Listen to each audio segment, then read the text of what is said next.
Well, welcome to this special episode of Brap Life where we have Graham Kobak back. That's weird to say. Um, but welcome back. It's really cool to have you on here again. It's great to have you on here to update us on kind of how the year went for you. Yeah, it's great to be back. Good. So how was it? You went all over the country this year. You raced, I don't even know, do you know how many races you did this year? I'm not for sure how many, but I did a lot. For sure. Yeah, it seemed like you were racing like at least every single weekend. Yeah, every weekend it was try to be at a race. It's just crazy.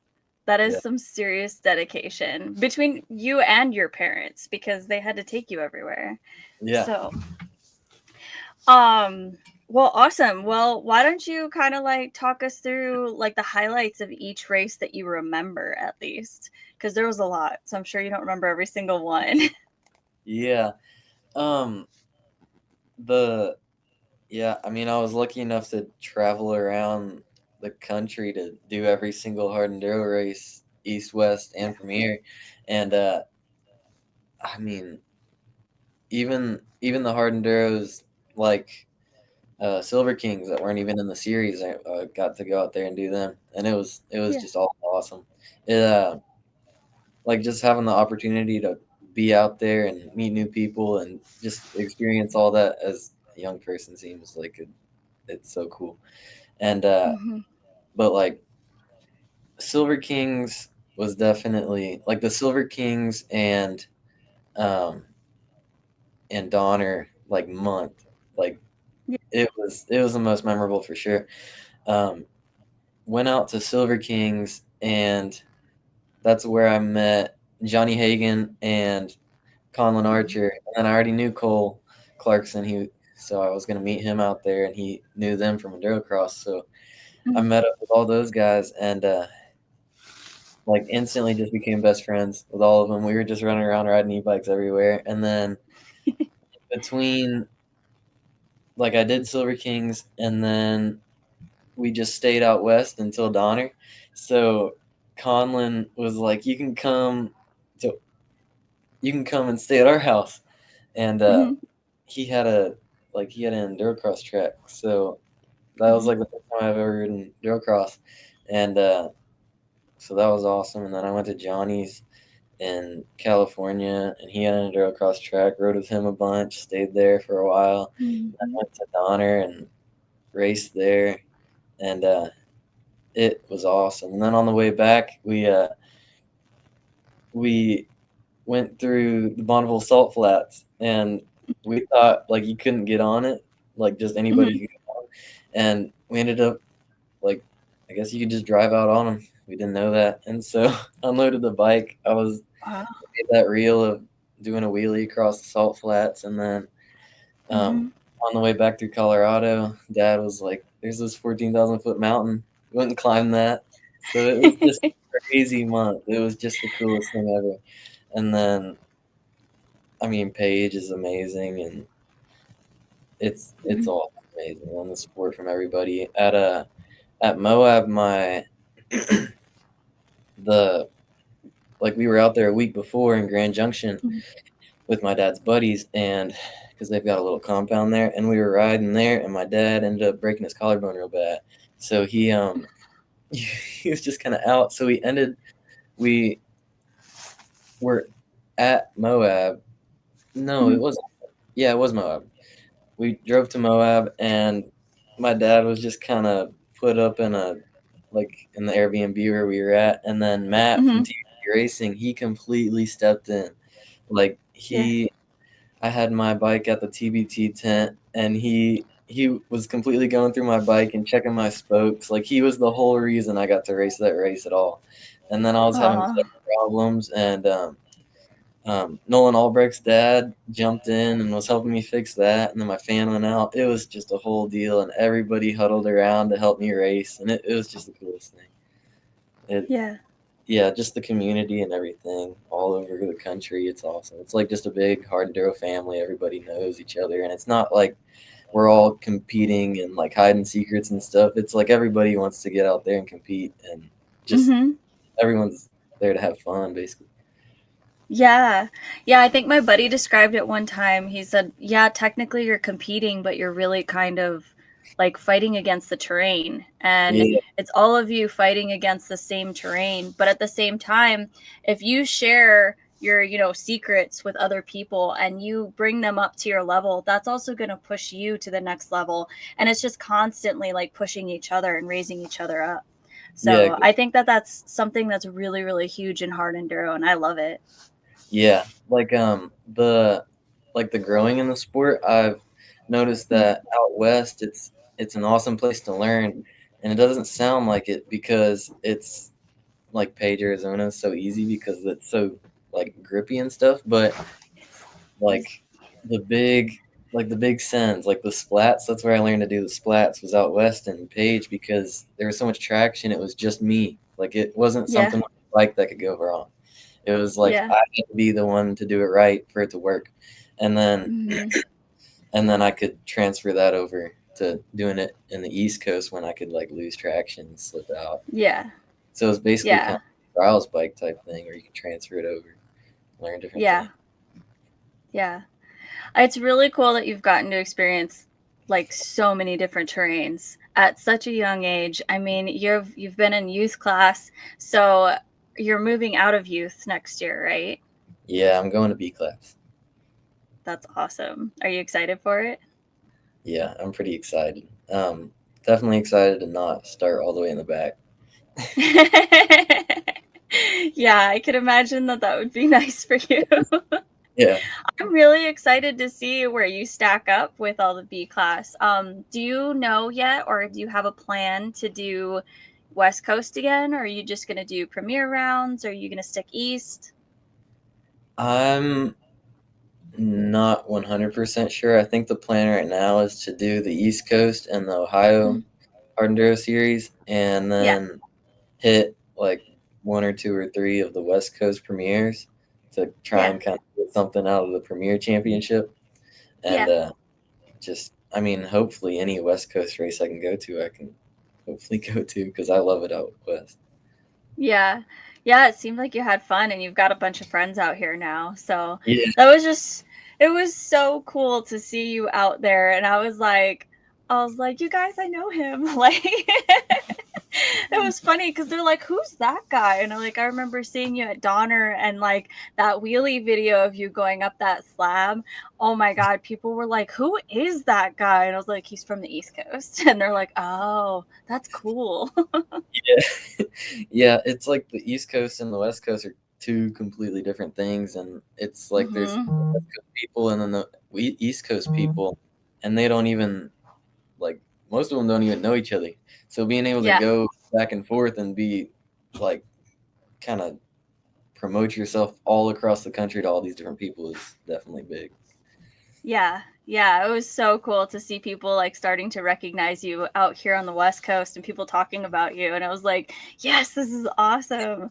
Cause that's like what I want to see. Like you have so much talent. We talked about that before. Like you put in a lot of time. It's not like, you were just handed this. I don't think anybody gets handed this in hard enduro. Everybody in hard enduro has to work at it. Yeah, And you've put in the work, but you have great family support. And like you said, the community is amazing. When I came out here, King of the Motos was my first time being at any of the West Coast rounds as well. And I went out there freaking out because I didn't know anybody. And I was like, I'm camping out there with a bunch of strangers. Like, that's yeah, really creepy. But now those guys are like my best friends. I'm actually going back to Hammers this weekend with a bunch of them. So I'm super excited. It's just like it's so cool. Like almost a year later and it's just like I've basically built up a family out here. Like I yeah, have my people and like but I did the same thing on the East Coast. But like you said, like I can go East Coast and I have friends out there. I have friends out here. I have friends on the PNW. Like it's cool to have that. And at your age, as you're starting to get more independent and go out on your own and do your own racing and stuff, you're gonna have all of these connections, these places to go. If you decide to do enduro cross, you've got people to go and hang out with and practice at their courses. What was that like for you? How different was that? it. Wait, hold up. You might Like have the to. enduro cross. Yeah, you're Oh, good. yeah. The enduro cross, like the enduro cross at King of the, or no, not King of the Hammer, Silver Kings was Mhm. way different for me because I'd never ridden enduro cross before. So I just got thrown in with like Cole Clarkson and all these guys, just kind of embarrassed. And but like, I mean, the arm pump, it's a whole different thing. Mhm. I could see like Mhm. Cole Clarkson with his endurocross track that he can train on and all Yeah. that. Just or anybody who has an endurocross track, it being such a kind of like helpful tool to Yeah. like transfer over to hard enduro because the pushing in between obstacles, that's like the main Mhm. thing. Like, and these guys are jumping logs and stuff, and like a lot of the time is made up in between the sections because if you can keep Mhm. like if you can get through the hard section clean and then keep it rolling through the transfer trail and then hit Mhm. everything clean, that's kind of how you make up the most time, I feel like. So Mhm. just having enduro cross is definitely nice. I'm gonna I'm thinking about building one out at my farm. That'd be sweet. And but I mean it's gnarly for sure. Yeah, it looks like it. I went to round 1 this year of enduro cross, and I was walking the track, and I was just like, "Oh my god, everything's so huge." Like, Yeah. and, like, I Cole has a really good track from what I've heard. Yeah. They've put a lot of time and effort into it. I don't know about the other guys. I'm sure it's pretty similar, though, if they're all hanging out together, they're all kind of on the same level. Yeah. Um but endurocross is just so fascinating because it's, like, everything that I'm bad at. Like, that's all the stuff I'm like, "Man, I have a lot to work on." But it's really cool to see people be able to do it. So, um but yeah, I've heard about the arm pump and it being a big thing. Like, Yeah. that's It was crazy. like the final laps of the Silver Kings enduro cross was Mhm. like I could barely use my levers. It was a struggle.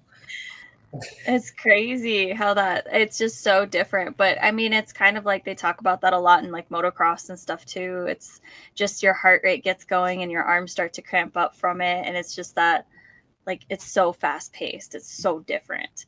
Yeah, Um, and it's like there's not enough time to settle back down. It's like I'll get yeah, going hard enduro and I'll get hard pump because I'm all excited, but then I'll mhm, like get in the groove and it'll settle down and then I'll be fine. But yeah, enduro cross is like 30 minutes, so there's no chance for that. you don't have time for that, yeah. Yeah, That's it's crazy. yeah,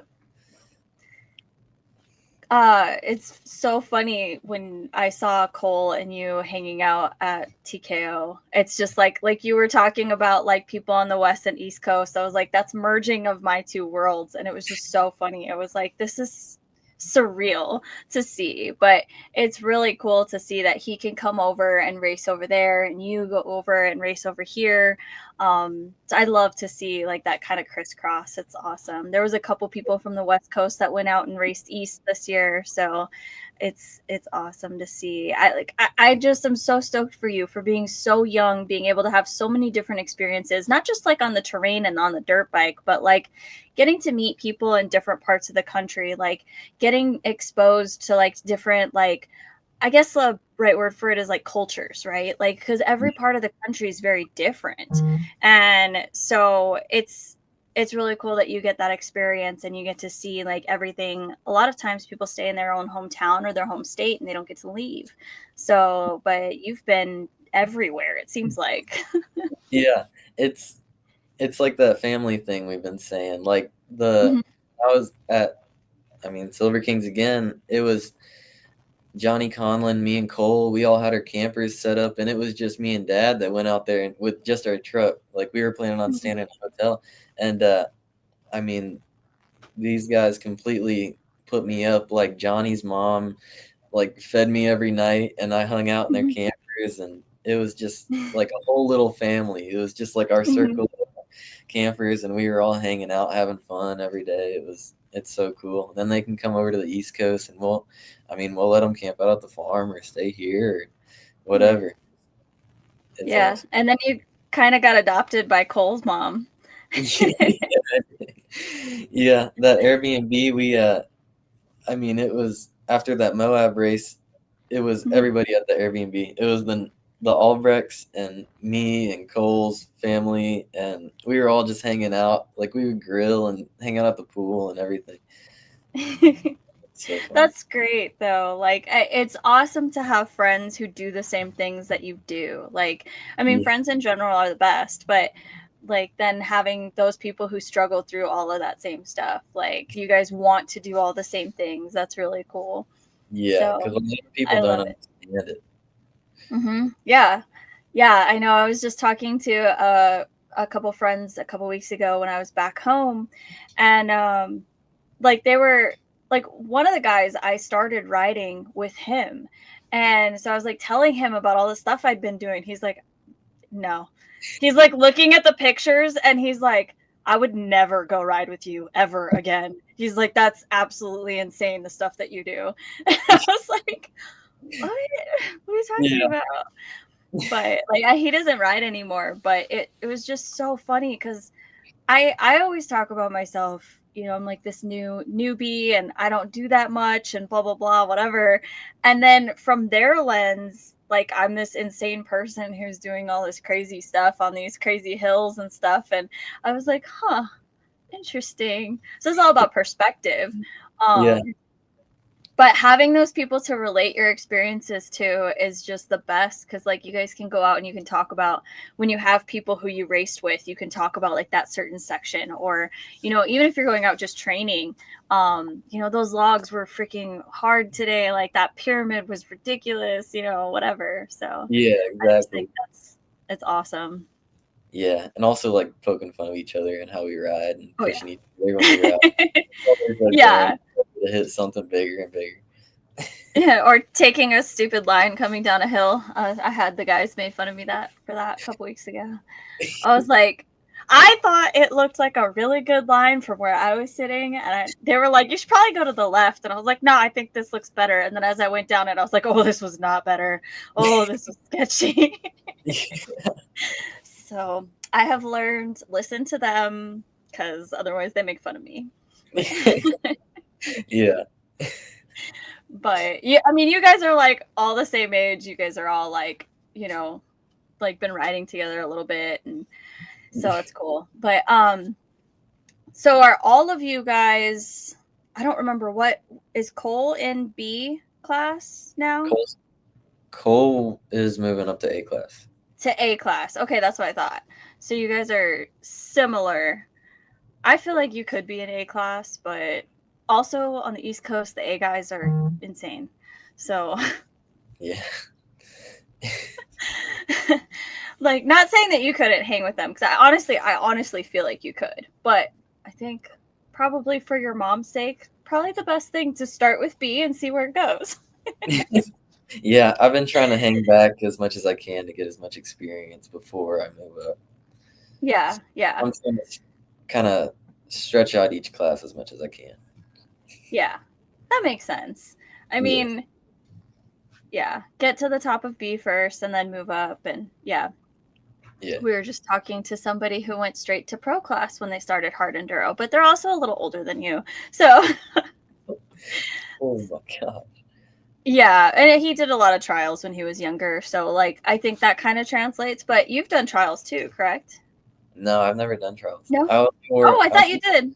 No, I've only ridden a Oh. trials back one time at Johnny's house. Oh, maybe that's what I was thinking of. It's just like the one thing that I've seen. We made like 2 Instagram reels off of one ride. Well, it's kind of how you have to do it, right? Yeah.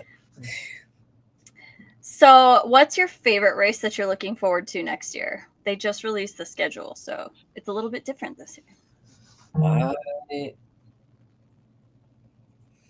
hmm,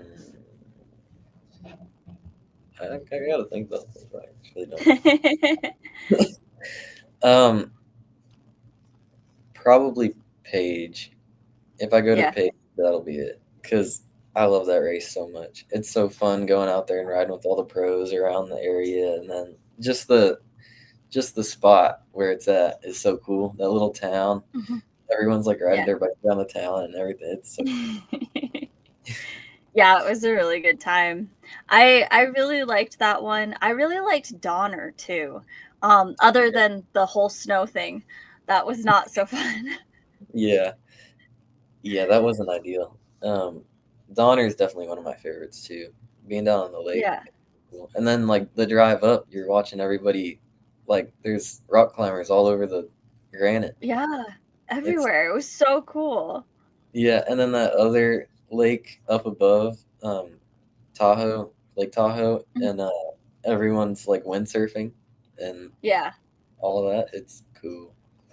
That whole area was so fun. I actually went back like that next weekend after Donner and I rode around the Lake Tahoe area.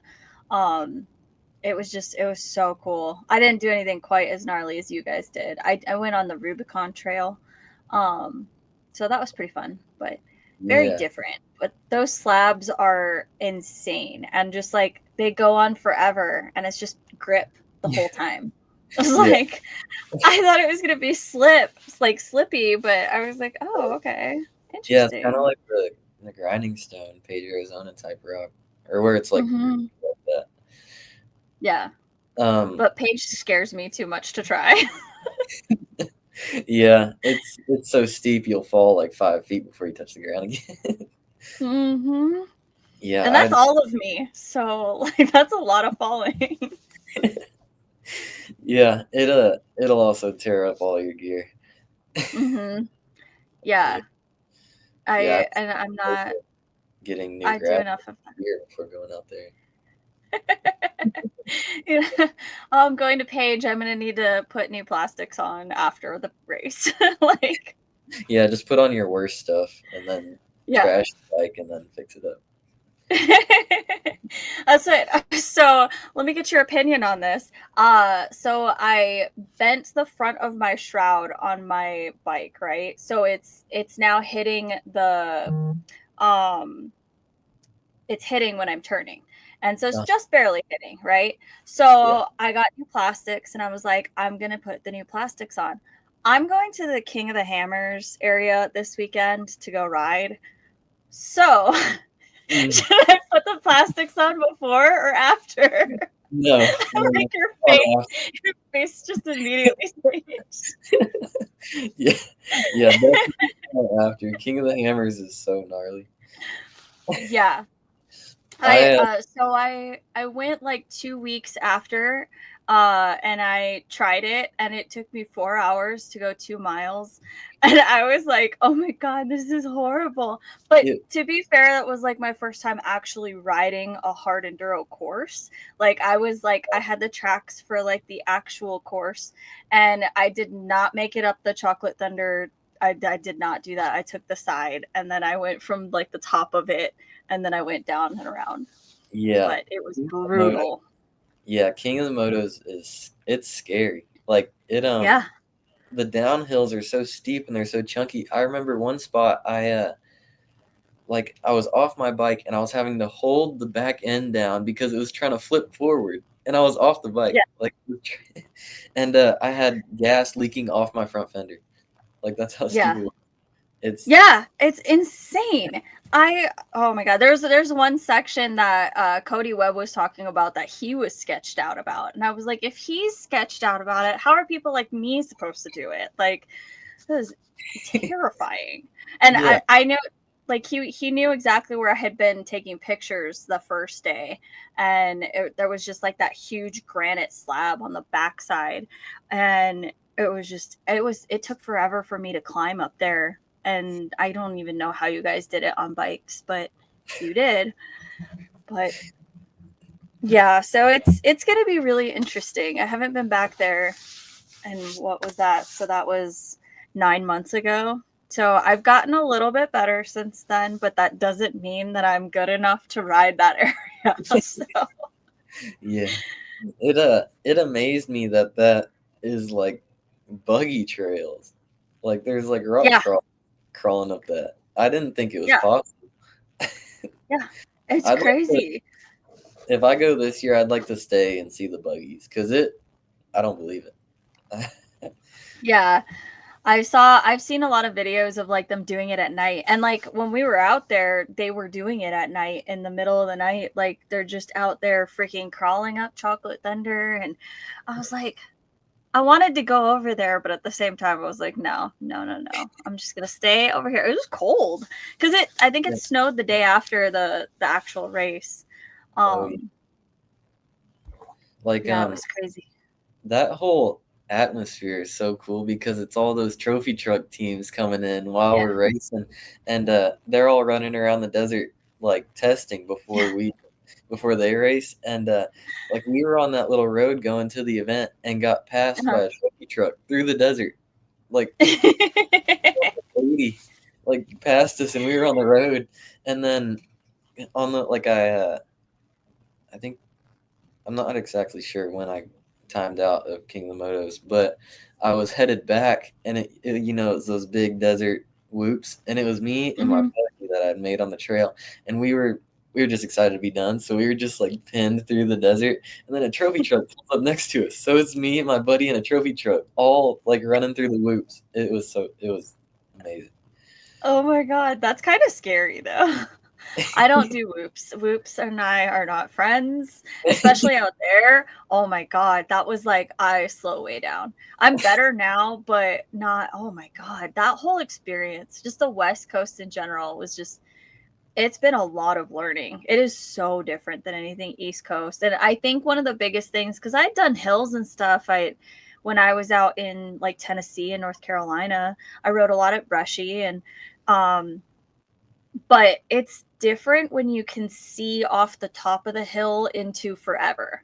And like as you're going up, you can see just everything around you. And it's like if I fall, I'm falling for like hundreds of feet. There's no trees to catch me, there's no bush to fall into. Like you're just gonna keep going. And Yeah. to me, that's really scary. Yeah, I remember I was riding with all the pros out in Page, Arizona, and it was me and Cole riding with all them, and we were just Mhm, following them, and we went up halfway up one of these mesas, and it was still like the cliff, like it was still that mhm. steep, but it was just a little roll, and so we Yeah. were on that and went around, and we were driving through like passing where we were, and I looked at it, and we were all over like a 40-foot cliff, like it was an undercut. Like if we had fallen, I would have like died. And I had no idea. It was Oh and my it god. was that much slanted that my tires were holding on to. It, it's so gnarly. So it's just oh my god. That's like one of those things I don't want to know until afterwards. Like you found out afterwards. Like do you think it would have affected you if you had realized it while you were up there? Like would you have gotten scared or do you trust your skills enough?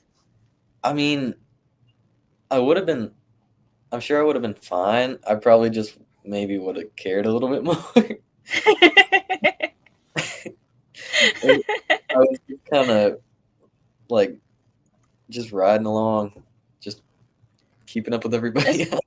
I was gonna say it's probably the atmosphere too. Like if you hadn't been following the pros, would you have probably done that by yourselves?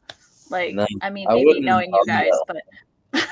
but I mean, maybe if we had seen it, I I have no idea. that's the thing about riding with guys at that level is like they hit stuff and then it like opens your eyes to all these lines that you weren't really sure was possible. And it's just like it's crazy the things that these guys can do because most of the guys that I ride with are like A level at least.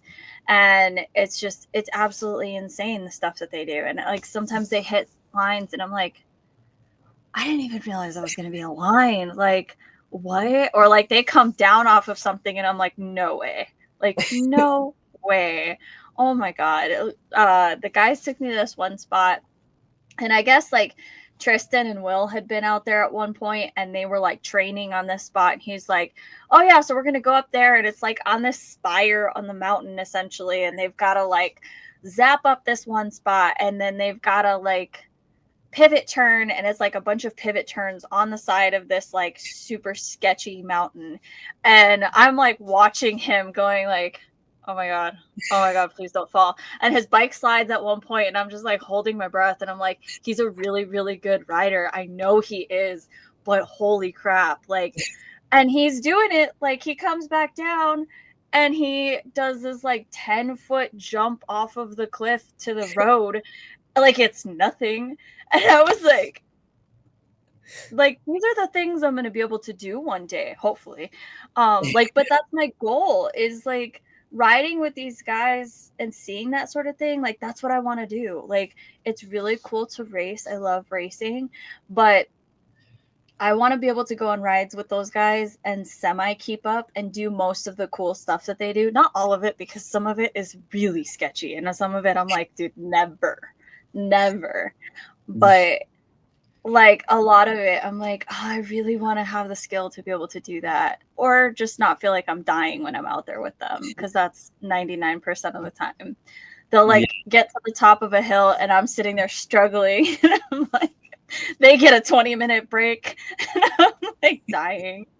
yeah, they're so creative on how they pick their lines. Like I Mhm. remember it was, I think when we were riding with the pros, they were doing a climb like Mhm. photo shoot for the website, I think, or Oh something like yeah. that. And they found this like 10-15 foot splat, and you landed up on like a little peak on top of the mesa that was a bike length long, and then it was a cliff on the other side. So it was like you had to hit it, splat, and stop immediately.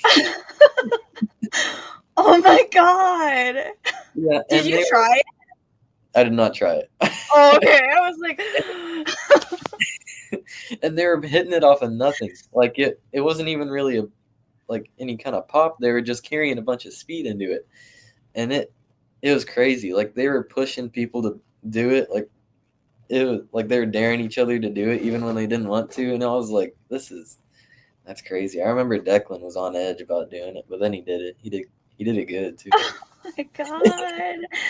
Oh man, Declan's kind of crazy too. Like he's Yeah, wild. yeah, Those guys all are like I said, the things that they're capable of. And I mean, you're so young and you're like getting to that point already. So by the time you get to like their age, like what is the level going to be even then? Like you're doing the sketchy stuff already. Like it makes me really nervous, and I'm sure that's how your mother feels, is like it's really cool to see you do this stuff, but at the same time it's like, all right, please be careful. yeah. It like my buddies here who don't race, like their moms will follow along, and I'll show them my Instagram, and then they'll all get scared and like not want to watch. It's pretty funny, Yeah, my but my mom doesn't watch my videos anymore. She thinks the stuff I do is scary. I'm like, you don't want to see what any of my friends do.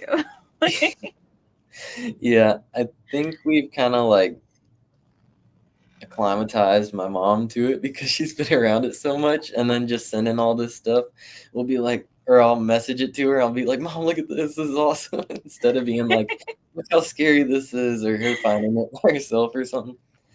But hmm it's fun. It's awesome. it's good that you still have healthy fear, right? Like you're not doing the absolutely impossible stuff yet, but you're also still building your skills. You're very, very skilled rider. You're a very what's the right word? Like consistent rider. Like you are always like on point, like you always have really good form, and I think that that sets you apart. Like I can always tell it's you coming because of your form, and you're just like your style on the bike. And I see you, and like I know it's you. Well, I know the bike now too, but it's just like it's cool to be able to pick people out by their style, and you definitely have that, and you've definitely been developing your technique, and that's really been evident even being on a coast that you've never ridden on, seeing things that you've never done. But it is just awesome to watch you do it, and it's just like even for people like me who are newer, it's cool to see you figuring it out and be like, okay, I can figure it out too.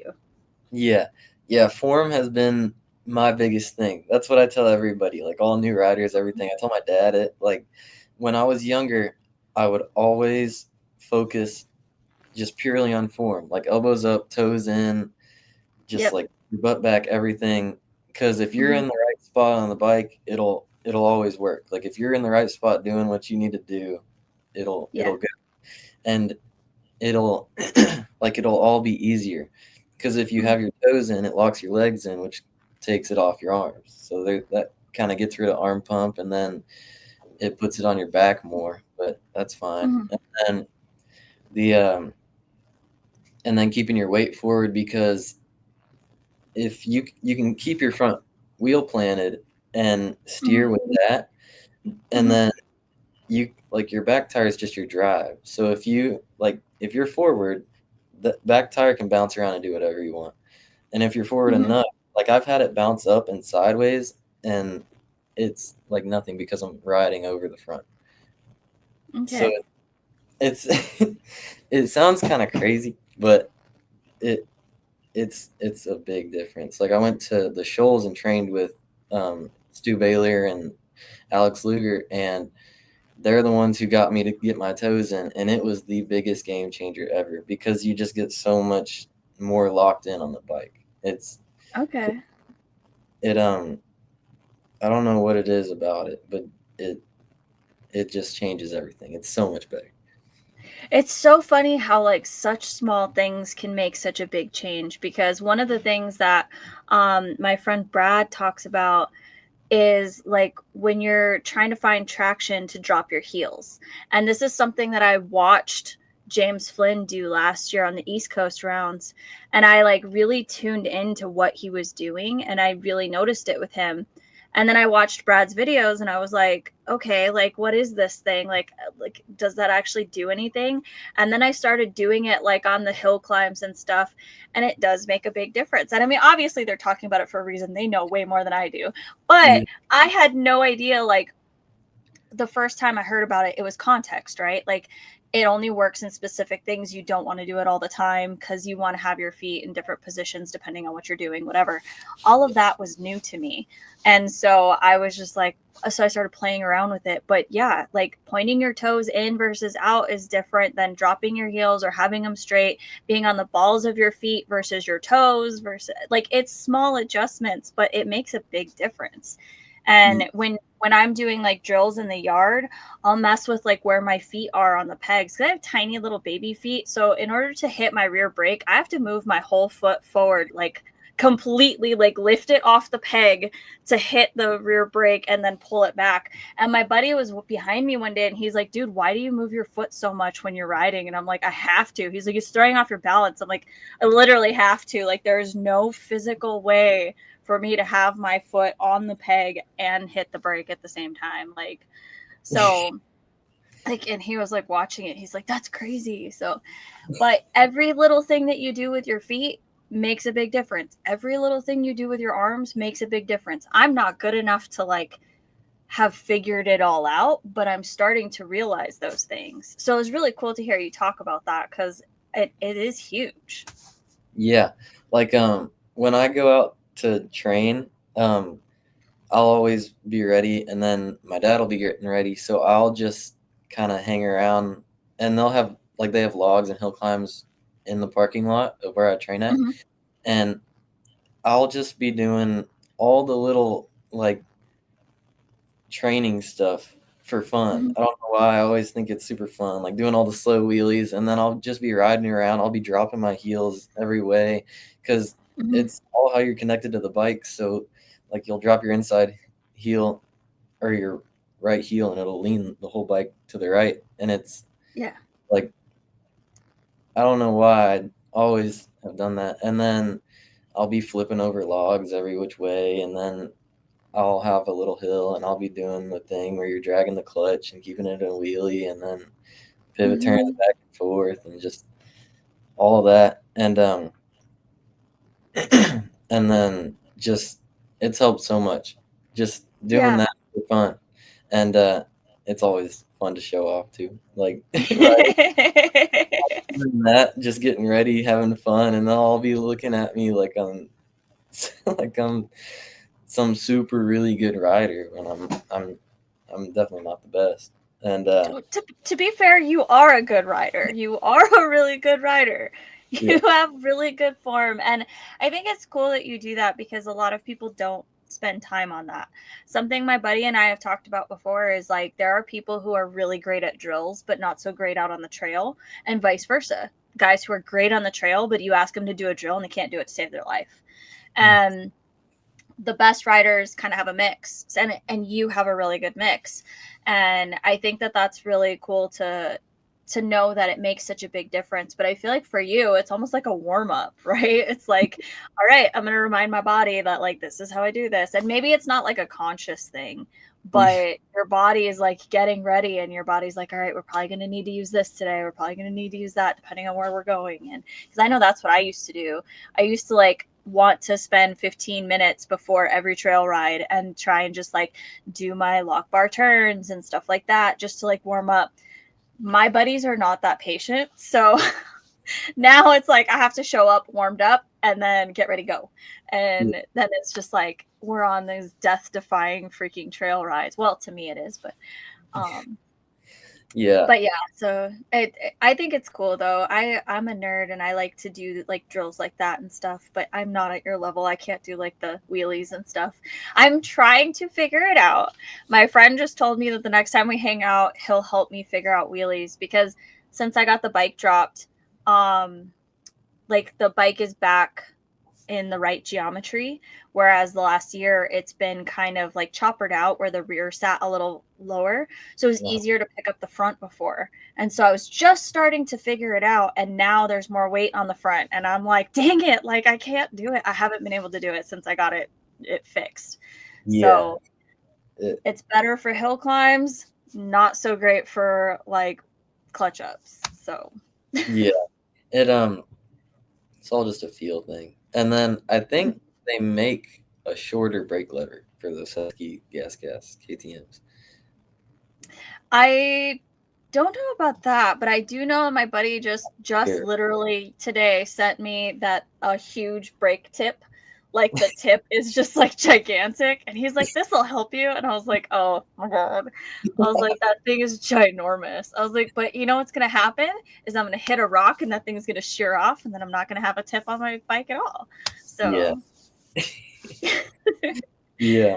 My yeah, like you were saying with your buddies, my I'll be over there doing my stuff, then my dad will be ready and he'll just already be gone. Like he won't even warm his yeah, bike. He'll come over yeah. and be like, "Come on." So I'm gonna go. I'm just ready. Like I get that. Like some people have like a very limited time that they have to be out on the trail. And a lot of people are like that, right? Like a lot of people don't get a lot of time to train. And I've kind of been taking it for granted the last year, like that I've been able to train so much. I've been on my bike, I don't know, 4 to 6 times a week for most of the last year. And but like I came from nothing. Like it wasn't like I was building I had to build up to like ground zero. And like I had to figure out my balance and everything. And now I'm starting to add skills into that. Like now it's starting. But I also my job just got really crazy in the last few months, and then I had no bike for a month and a half because the suspension was out. So the last like 3 to 4 months I have been on a bike maybe once a week. And to me it feels like, oh my god, I can't believe I haven't been on my bike in forever. Like I'm not making the progress I was making before. And then my friend was like, dude, I ride once a month. Like, that's great if you're riding once a week. And I was like, oh, yeah, I guess it probably kind of is. But we take it for granted sometimes. And, I want to progress as fast as I can. And it's doing those drills, like you said. I mean, even something as simple as static balance, like I'll go out and do that for 5 minutes a couple times a week. And that helps me because I'm still working on that balance thing. Yeah. Yeah. Like so it's kind of a struggle for me because I'm in school still. So I get out Mhm. at 30 and then I got to come home, sometimes do homework, and then I got to Yeah. work on the bike or it'll be dark and Hmm. sometimes I'll go out to the farm and kind of ride around but most of the time it's just me racing on the weekends. Like I'll just go to the gym a bunch during the week, stay fit, and then my bike time will be on the weekends. So just finding a local race around, and I'll just race Yeah. every week. So I wish I could Oh, be guys. on more, but I don't have Mhm. time. Yeah, yeah. And I mean, I have no life, so like all I do is work and I ride. So, I don't I live hours away from most of my friends, and so I that's all I have to do. So, that and running. Um so I do take it for granted quite a bit, but I am learning to find a balance in life now. But man, that sounds so hardcore though. Like, oh, my training is going out and just finding a race. And then I'm just gonna go win this local race, and that's my training for the week. Yeah.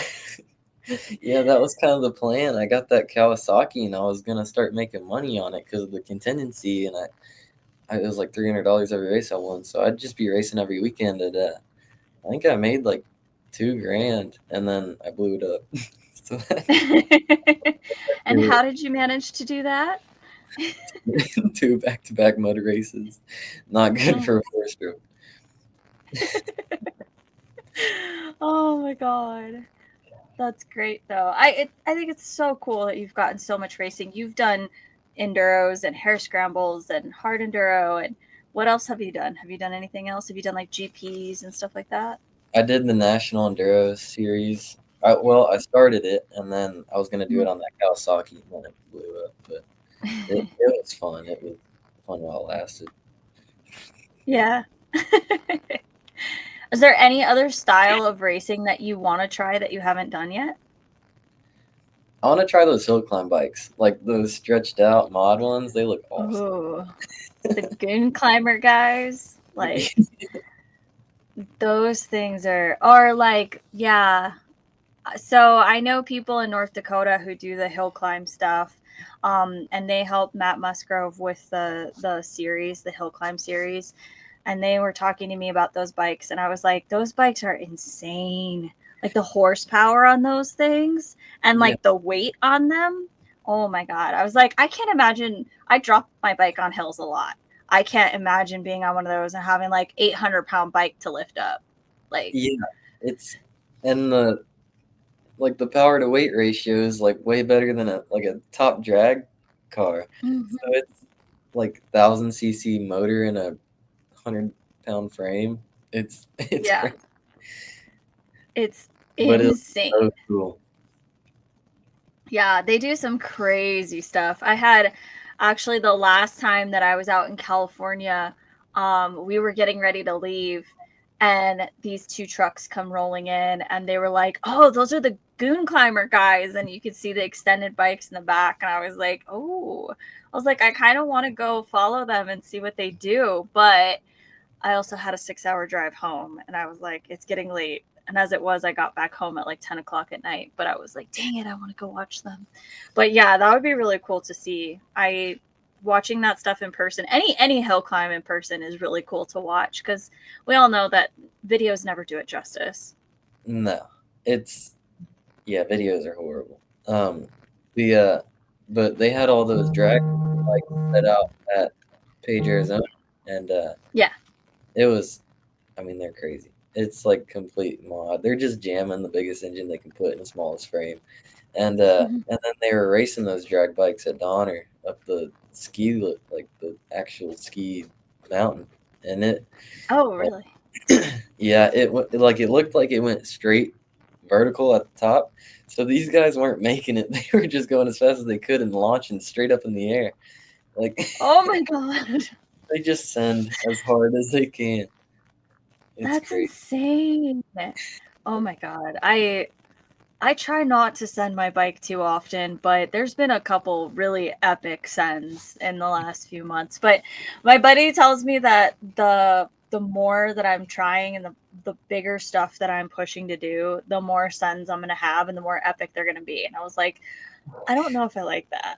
He's like, also the injuries get bigger. And I was like, oh, I really don't like that one. So Yeah, trying to avoid those. it's like you got to learn how to crash good. It's like skateboarding. Yeah, see, I wasn't a good skateboarder. I tried it and I think I tried it twice and I was like, no, this is not for me. Because again, previous to dirt bikes, I had zero balance. So that was not, I could barely even stand on a skateboard. Like I would just fall. Yeah, So yeah, yeah. I've it never was tried not skateboarding. I've just seen them crash all over Instagram. good. Yeah, I'm definitely getting a lot better at falling because the last few times that I've had like pretty good dismounts, like I've landed on my feet or I've been able to keep the bike from falling on myself. So that is a lot of improvement from in the beginning when it was constantly falling on me and I'd get stuck underneath it. So Yeah, just get away from the bike, and then if you can, try not to get it to go handlebars down. Like, yeah, I if I hadn't moved on this last time out in California, like I fell off the bike and it was like in slow motion. I saw the bike slowly start to tip and the handlebar would have come like straight in my face. So I like scooted myself over super quickly and the bike fell where I had been. And I was just like, that was the coolest move ever. And you can't really tell that it even happened on the GoPro. Like it just looks like I just fell and rolled. And I was like, nah, but it was so cool. yeah, it I had a good crash at TKO. I hit where it was like where you go down and turn right a little bit and then go down the rest of the way, and there was like one of those little tree stumps, and I hit that, and I was like, oh, I'll just roll over it. I did not roll over it, and bike goes over the front, and I launch forward and basically hit a transition down onto the hill, like Superman down, slide down the hill, like. Oh It, my it god. had to have been so funny if somebody saw it because it was like a 6 foot transition down onto a hill. It was, but I just Jeez. kept going. That's crazy. I feel like I would have probably just laid on the ground for a minute and just been like, what just happened? Like Yeah, that TKO I've race only fast. You gotta keep going. mhm, I think me and I think I was within like a second or two of somebody last year. mhm. Gage Hill, or not Yeah, last year. you guys this yeah. Yeah, it was pretty close, I feel like, Yeah, if I remember correctly. I don't know, there's a lot of races, so like it's it's been cool though. It's like so awesome to, see you guys out there, see you guys out here and just watch you progressing. Cause like, I mean, I've been watching you for like a year and a half now, and just your skill set has just gotten so good. And you just that dedication that you have is just amazing to see. It's super inspiring. So keep it up because it's you're going the right direction. I'm so stoked to see where you line up in the B class. Like I you've got all those ones behind you. Let's see if you can keep doing that in B class. yeah. Hopefully, yeah. I mean, I feel like we both done good. Like your goal was to do TKO, and you went and did it, and then Mhm. I mean, I was trying to do make it to Sunday, but I mean, I was You were close. so close.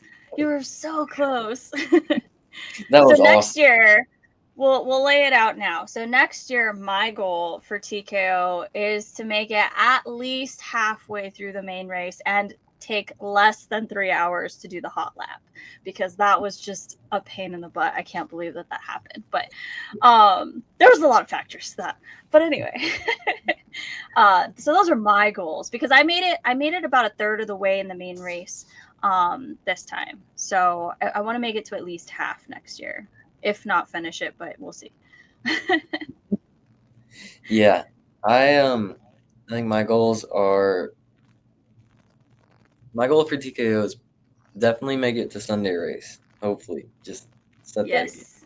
and then um, I'm not sure. Maybe yeah. Hopefully, win a couple of the B races or win a couple of the races in B class. Maybe do Yeah. better. Than that. Hopefully, win a championship. That'd be awesome. That'd be so cool in B class. Like, heck yeah. I I got my first podium at the sprint enduro that I did was like 2 months ago, And so it was super cool. And now I really want to get a podium in hard enduro. So that's also another goal of mine. So Yeah, yeah. Podiums are fun, except for the speeches. They get a little nerve wracking. I did not expect to have to give a speech. I was like, okay, first of all, the results that were posted online showed that I got fourth, not third. And then it turns out that they had messed it up online. And so I did get third. And so they called my name, and I had been telling my friends, I'm like, I didn't get it. Like, I didn't, it's like, it's not, I'm not going to go. Like, it's not a big deal. It's fine. It's whatever. I was like, I've never podiumed, so it's not a big deal.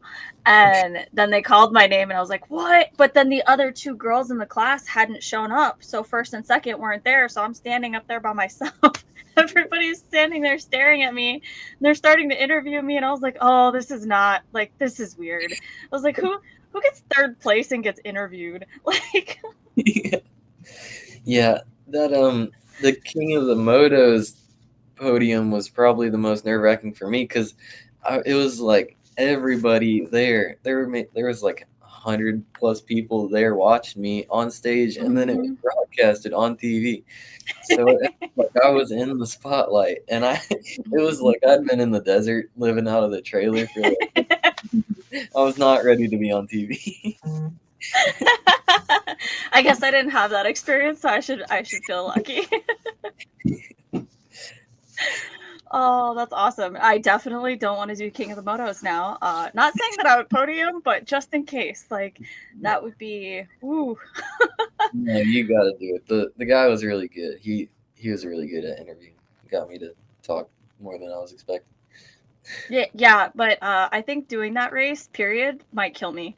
Um, we'll find out this weekend, because like the guy who puts it on, Justin, I'm supposed to ride with him this weekend, so we'll see. And my buddies, I know, are gonna drag me through some craziness, so we'll see how comfortable I am after this weekend, and kind of see where I feel like I stack up, and decide if I'm gonna try and race that. But for sure, I will at least be there doing media. So I'll be there one way or another. It's just, I don't know if I have the balls to race it. It's so scary. It's gnarly. It's a gnarly trip. I had a I had a pretty gnarly um, first King of the Motos. Like I started out, and then there was that massive sand hill, and I locked Mm-hmm. bars with another guy, and we both went down and got to the bottom of the sand hill, and Mm-hmm. looked down. My GPS was gone, so I walked all the way back up it because there was no chance I could ride back up it because it was steep. Like I had both my Yeah. wheels locked up, just gliding on like a layer of sand, and Yeah. found my little bitty GPS in the sand, and then I keep going, and then I hit a rock and bend my pipe maybe like 3 inches away from my motor. Like it's like I'm just completely out.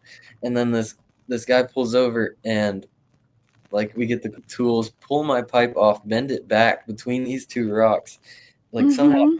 perfectly, and then keep racing. And then like I was just kind of worn out from all that. So I was crashing all over the place, and then just kept pushing and ended up winning. It was pretty sweet, but I mean, the biggest thank you to that guy who helped me on the trail I because I would remember that. I not have. remember seeing that, because Yeah, I was like, because I that was when I first realized that you were there, and I was like, oh my god, I was like, this kid, oh my god, and I was like freaking out, mom moment. Like, I was like, is he okay? And I was like, okay, there's other riders helping him. Like, all right, like I can't interfere, but I'm over here like, okay, trying to figure out how high I have to hike to get service, to get somebody to come out to help you, and then I was like, okay, he's getting help, but I was like watching you like the whole time, but yeah, that sand hill that you go down, oh my god. So when I went that couple weeks after you guys did it, mind you, brand new, first time, and the guys took me there, and I was like, oh my god, I can't do this. Like, how am I supposed to do it? I fell all the way down it. Like, I like rolled. And then my buddy comes up, and he's like, let me take your bike. And he like went, like, I made it halfway down. um I had so much sand in my pants, it was oh, ridiculous. And then the canyon after that. So I made it through half of that canyon and then we cut out because that's what took me 4 hours to get through. Yeah, it's all gnarly. It's all Oh, it's like terrible. the deep sand to rock is Mm-hmm. one of the trickiest things. Like you gotta like pin it out of the sand, and then you hit the rock, and then it just grips so And then much. you're flying.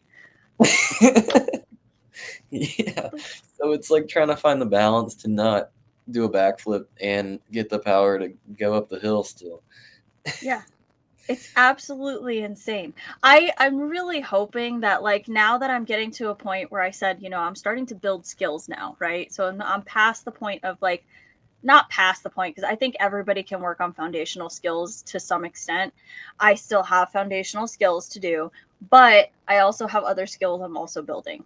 And I feel like those skills that I'm building out here in California and Arizona and Utah are gonna really help me when I go back to the East Coast next year. And I feel like it's not gonna help at all in the rocks on the East Coast because rocks out there are so different. But I feel like the confidence that I'm building on the hills out here, like I said, just having that exposure on the hills, I feel like is really getting me out of my head about them. Then I have to remember not to bounce off of every tree going up hills out on the East Coast. That's going to be my new issue. Yeah, yeah, you gotta yeah watch for trees is a big thing. Like catching a tree going downhill is not good. Just earth slap. It's Yeah, like what I did in Minnesota, I hit a tree, just barely clipped it with like the handlebar, and then it like just threw the handlebars enough, and then I overcorrected and I went the opposite direction. I like fell into the other tree. Thankfully, it was like a little tree, so it didn't hurt. I was like on top of it, but I was like, man, if that had been a big tree, I could have like knocked myself out. I was like, oh, I have to yeah, remember how to ride when there are actually obstacles everywhere, aka trees. So, yeah. but Like a like during a hard enduro, you'll get all tired, and then you'll get lazy and have silly mistakes, and then the biggest thing is not getting mad when you have those silly mistakes because you'll be like, what am I doing? That's like yeah, you just slid over like a rock and crashed, yeah. and it in a level head and just keep going because Hmm. once you get mad, you start judging yourself, and it all goes downhill. Yeah. I find that once I start making little mistakes like that, I have to like just take a second and like eat something. If I eat like a couple bites of like a granola bar or something or a protein bar, and then I feel better. And it's like it gives me like enough sugar, and then I'm like, oh, I can think again. Um, but again, like most of what I'm trying to get through is with my friends, and they're taking me through stuff I probably should not be going on because of my skill level, but I'm struggle busting through it. So um but I get super tired. So yeah. But I definitely like I don't get mad. I just start laughing and it's just Yeah, like I sound like a hyena out there because I laugh when I fall. I laugh when I'm like getting like I'm like, why can't I do this? Like I laugh if I make a stupid mistake. So I'm constantly laughing. yeah. I try to be the same way. Like I'm usually the Yeah. same. But there'll just be little times when I'm by myself, I get a little mad. Mhm. You're just like, what the heck? Like, What am I yeah. doing? Yeah. Yeah. Yeah. There's been a couple times like this one time my two buddies and I went out. I think it was like in May and it was like kind of cold and it was like really like cloudy and we're like riding in the clouds. It was the scariest thing for me. Um but my buddy rode behind me and I got all in my head cuz he's a really good rider. And I was like, "Oh my god, this is probably the slowest he's gone in like years." And he's riding this single track behind me and I was just like putting along and I was just like, okay, focus, focus, focus. And then it got to this point where I fell and because he had gone around me and then I ended up falling because they went on something a little bit too gnarly for me.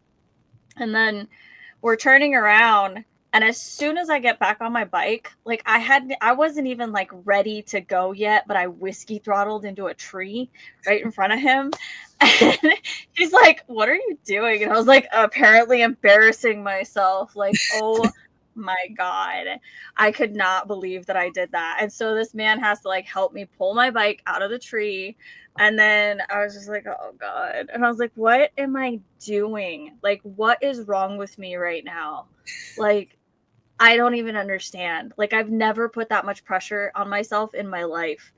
And I was like, I've ridden with like top pros. And like, I mean, he's a really good rider, but I was like, he's not like famous or anything. I was like, what is going on? And I've ridden with him before.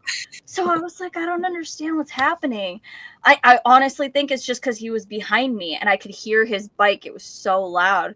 To be fair, he had been on an electric bike before that, so I wasn't used to if he was behind me, I couldn't hear him. He would just like come out around me. And now I'm very aware that there's like a 450 behind me because it sounds like it's like right on my tail. Yeah. So I think it just like freaked me out a little bit. But I definitely understand. I think that's probably the last time where I got really frustrated on the trail because I was like, what am I doing?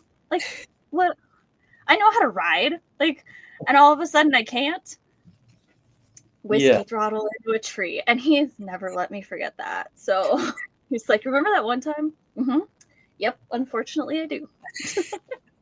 Same way with my dad. Like, I'll hit some big thing and he'll be like, "Oh, let me film it." And I'll be hitting it, like, getting ready to film it, and I'm hitting it good, and then just can't do it when he films it. So Yeah. I'll do it like 40 times before I finally do it again. And so my whole workout of the day is sitting there hitting the same thing over and over and over again. I need to start doing that more, like just hitting, like sessioning something. Cause I used to do that a lot. And then I got away from it a little bit more because I started riding with those guys all the time and we're constantly, when we're out there and they're doing lines on stuff, like they're hitting all this crazy stuff. I'm like, I can't do that. So I'm just going to sit here and I'm going to record them.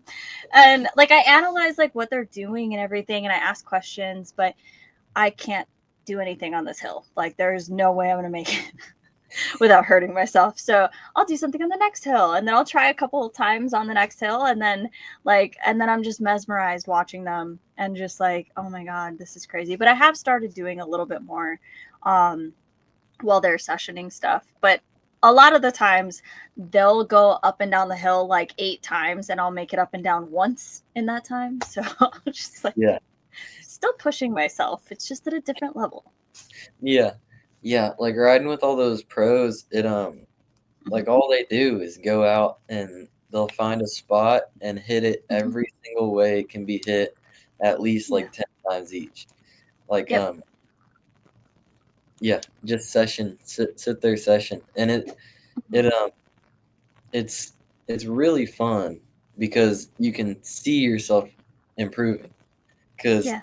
you'll get there and it's like you you can hit it, like, you can do it, and then you'll hit it a bunch and you'll get comfortable, and then you can start hitting it bigger and adding little things just to and it's just a bunch of improvement. Like, I remember we were where were we?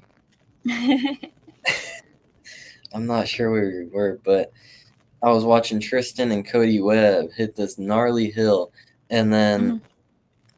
like, my favorite thing is to watch all the pros, like, Yeah. do what I'm trying to do, because 'cause I'm a Yeah. real visual learner. Like, if you write something down, it's I mean, I guess, but if you show me how to do it, I'll learn it. Mhm. So, like, watching all the pros and then I can intimidate and then I can imitate it or, Uh-huh. like, do it kinda like how they do it, and, Mhm.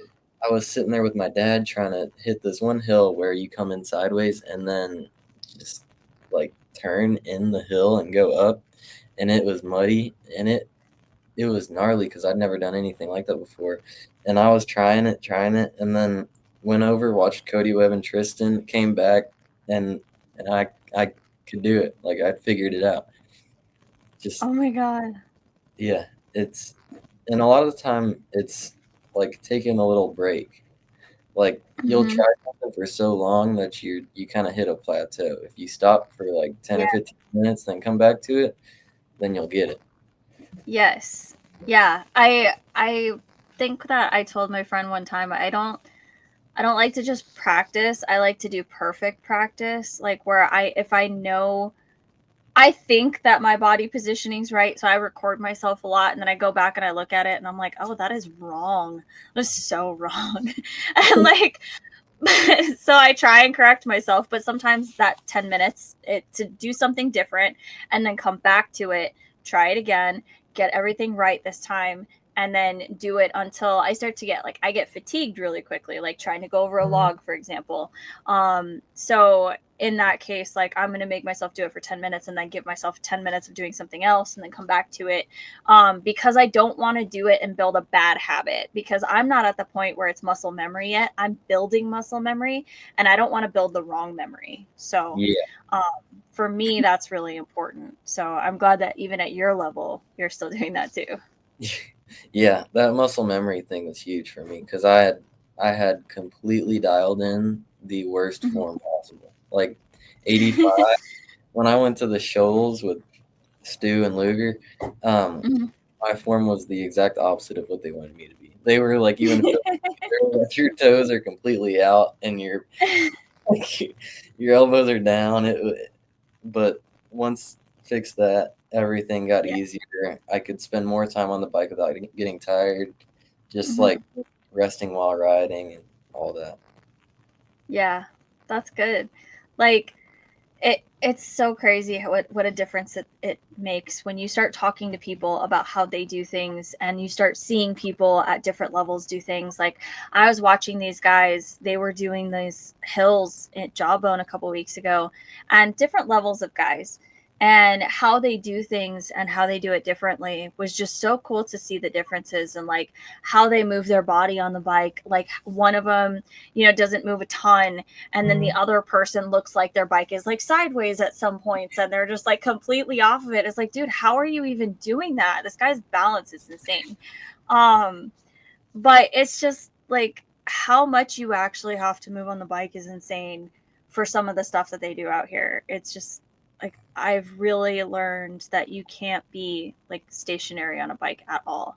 I like it's my friend and I were just saying this past weekend. I was like, it's like bike yoga, especially for me, because I'm so small. I have to move my entire range of motion. Like for you, it might be just moving forward a little bit, but for me, that's like stretching my entire body forward.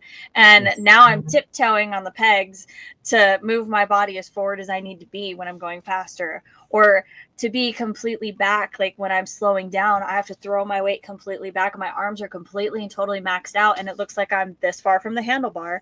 Like it's a very different look for me. But because I'm so small, I also have to figure it out in a way that works for me because I can't. The guys used to yell at me and they're like, get back on your freaking seat when you're going down the hill. I'm like, that's as far as my arms go. Like, I can't do it anymore. And they're like, you barely look like you moved. I'm like, because I have T-Rex arms. Like, I can't go any further. So I've really had to like talk to a bunch of people and find out that like moving my feet on the pegs has been a huge thing. So like that's why I keyed in on that when you said that earlier, like moving my feet, like rolling them to like when you're going downhill, it's almost like you're standing on top of the pegs. Like that's been really helpful for me. And then the same thing when you're going uphill, like moving forward. So you're like almost standing on the top, like the front of the pegs. Yeah. Um, it's like little things, but it makes a big difference.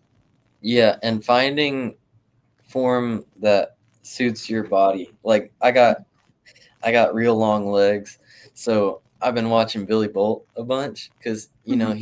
he's he's only like 6'1", 6'2", but his legs are massive. So he'll just hit anything and be so loose everywhere, and then just Mm-hmm. put a foot down, and then put his bike where he needs to be. And Mm-hmm. and then Manny and Tristan, they're all so smooth, like they're all locked Mm-hmm. in.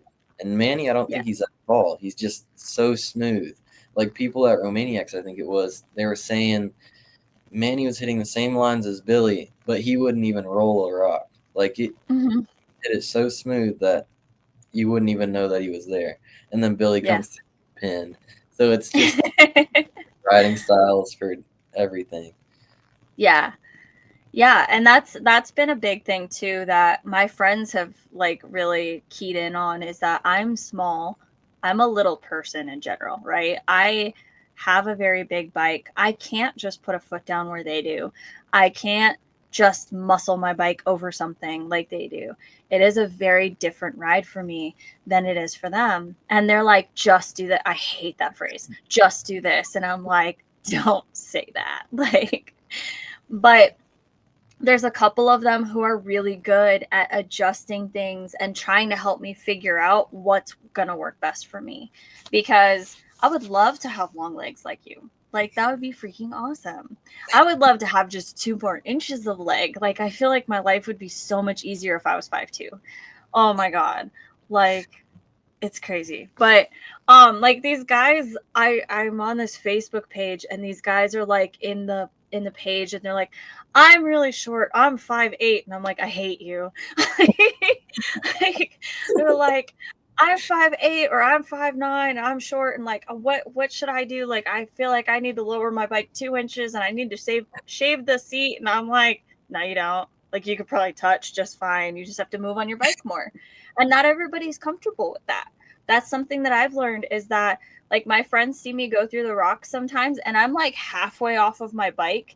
Like my leg will be on it trying to keep pressure on the rear tire so I have some traction, but I also like I don't have the balance to be fully on the bike yet. And, I'm trying my best out there and I'm like going through, crawling through. And they're like, dude, you jump from side to side like a little cricket. Like, it's hilarious. But it's entertaining. And I guess that's like the whole point of people coming out to events like TKO, right? Is they want to be entertained. Yeah. So everybody got to watch me go through the freaking rock section at the very end there. And I like at one point I had fallen and like I fell in a way that I was like looking off to the side of the creek. And Ryder LeBlond was there with Tobin Miller, and I was like, "Oh my God!" And they're watching me, and everybody was watching me because my bike was so loud because the freaking the pipe had come off. So I was like the loudest bike ever. So everybody was just watching me and I was like, I hope you guys are happy, and just like everybody's like laughing, but they're cheering too. Everybody was really great. But I was like, I'm really glad I could provide the entertainment.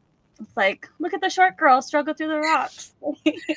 Yeah, it's all just a big show. Like that Mhm. at TKO when I was doing the straight rhythm, the like I Yeah. told my mom and my dad, like I'm not sure if I'll win this, but I'm gonna go out there and be the loudest one and have everything the biggest to have the biggest show. I'm just gonna I'm gonna be like the try to be like the center of attention in this so I can get out, get some Yeah. and hopefully people will see me a little bit. Even if I don't Yeah. win, like I still left a mark. And You did. and then yeah, I mean it was awesome. It was really fun. Even the crash, You it was did. Yeah, I was gonna say you did really, really good for most of it, and then your crash was pretty epic. But who was it? That kid from Hawaii who came with Makana. yeah, it Um, was first I think his race. name was Brandon or Brendan. I think so. When he like bucked off his bike and like jumped back on, everybody was just like, "What just happened? Oh my God, oh, it was crazy." Yeah. Yeah. He was telling me before that he in Hawaii they run like a 10-tooth front sprocket because everything's so hard, where like Mhm. everything's just hard enduro. So he had never gone fast before. Like that was I'm going fast. That's so crazy. It's funny because like Boy likes to go fast, but I think they're from a different island though. I think Makana's from Oahu, and I think that's where Brendan was from too. And then the KRD boys are from Kauai, which is a little bit different conditions. But Yeah. but yeah, everything out there is really hard to ride. My friend was walking with me. So Cavello's mom, Mele, she was walking with me in the track walk for Battle of the Goats. And on like the single track sections, she's like, there's so much room. And I was like, what are you talking about? This is single track. And she goes, oh no. She goes, back home, this is like how big our space is. Cause like there's so many, like the jungle's so thick. Like, so you're like literally banging your bars to get through stuff. She's like, you don't, like, this is tons of room. And I was like, what? It's like, because I'm over here like freaking out, like the trees are so close because I've been on the West Coast too long. And she's like, no, there's plenty of room. I was like, you're crazy. But it's different. That's why those guys are so good, though. Like, that's what they grow up in, and that's what they know. All the Hawaiian ice, you know, and they come out here, even on the East Coast, they're like, there's so much traction. I'm like, what? Yeah, exactly. Like I remember somebody saying that might have been Max. I'm not sure if it was, but somebody was saying that in Hawaii sometimes it's just a trail out and a trail right back. Like you go out and right back the trail you Yeah. came. So it's like it's so thick you can't cut through it. So Mm-hmm. it's whatever trail's there, you ride and then then come back the Mm-hmm. same one in. And you don't have a choice. Like, you either ride the trail that they have had and that everybody has ridden that is insane, or you don't ride. Yeah. And those are your two options. And so I've been told this, and I've been like, they've described the trails to me and stuff. And I'm like, I keep getting invited, and I'm like, I'm going to die. Yeah. It'll make me a really good rider, though, is what they keep telling me. I'm like, will it? If I survive, it will. But like, I've seen some of the stuff that these people do. Like, this is the stuff that Cavello and Kana and Ryder have grown up riding. And they Yeah. want me to come and ride that? No. No, no, no. I'd love to go There's out there. That'd be so cool. Like or going anywhere. Well,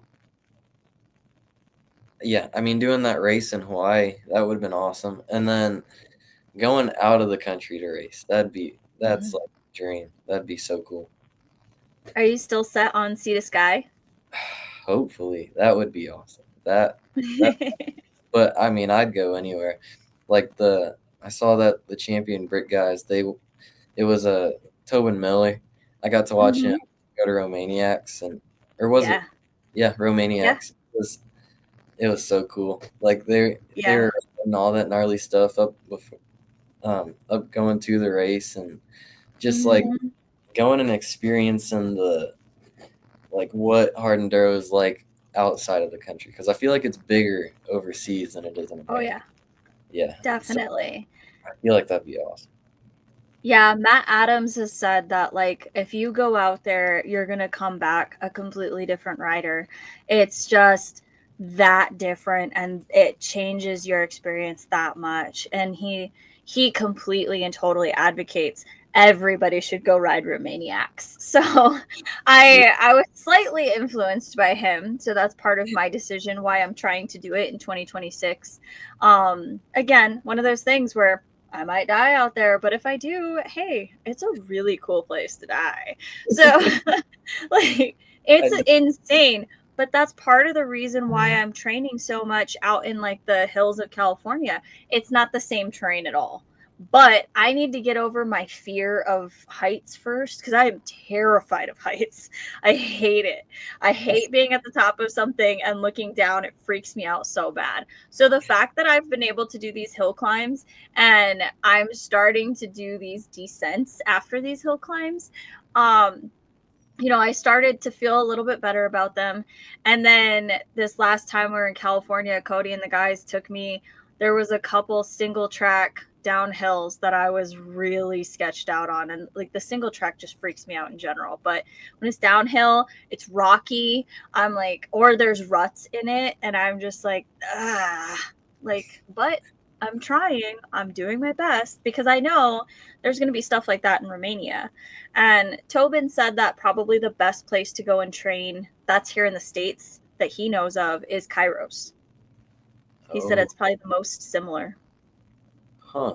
That's interesting. Yeah. Yeah. I So, yeah, I like ever since I was a kid, I was always on a bike. So like I'd we moved downtown and I'd go ride my bike around downtown and ride downstairs and all that. And then I was always like I grew up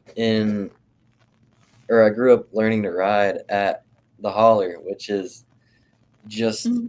basically a horseshoe shaped cliff line, so it's all just super steep up and down. So like I've just gotten so comfortable going up super steep stuff and down even steeper stuff.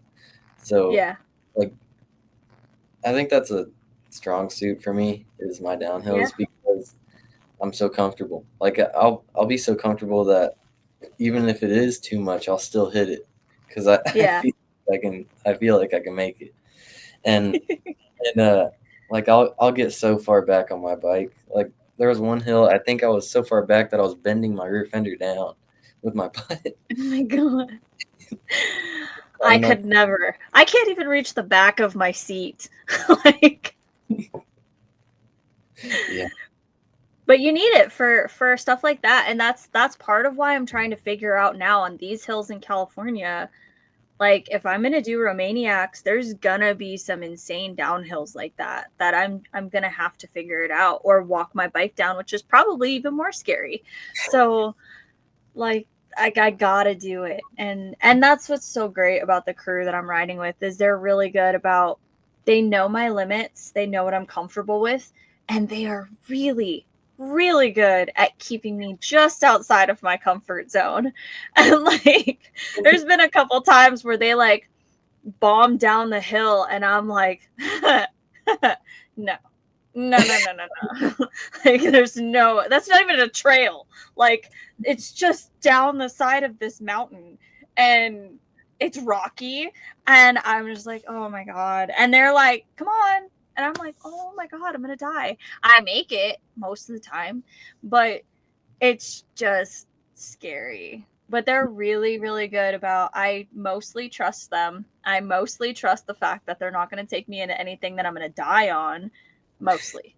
There are a couple times where I've questioned it. I'm like, what are you guys on right now? But yeah. It that's what happens. yeah, getting outside of your comfort zone is a massive part of it. And then I feel like once you become those pro riders and high level riders, it like outside your comfort zone is just a massive send. So at that point, it's just like hurt yourself or get better Yeah. or get lucky, break your bike. It's just high risk, kind of a reward. Yeah.